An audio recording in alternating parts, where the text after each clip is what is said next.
বলছিলাম শিরিক।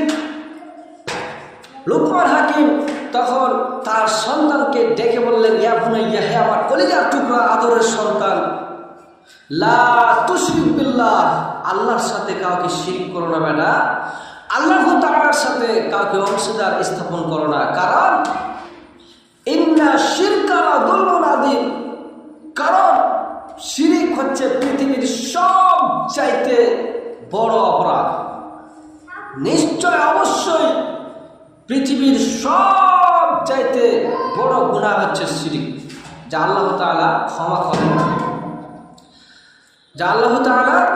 করেন না, যতক্ষণ পর্যন্ত না তওবা করে আল্লাহর কাছে আবার কালিমা তাইয়্যিবা পড়ে, আবার কালিমা শাহাদাত পড়ে আল্লাহর কাছে তওবা না করবে, ততক্ষণ ক্ষমা হবে না।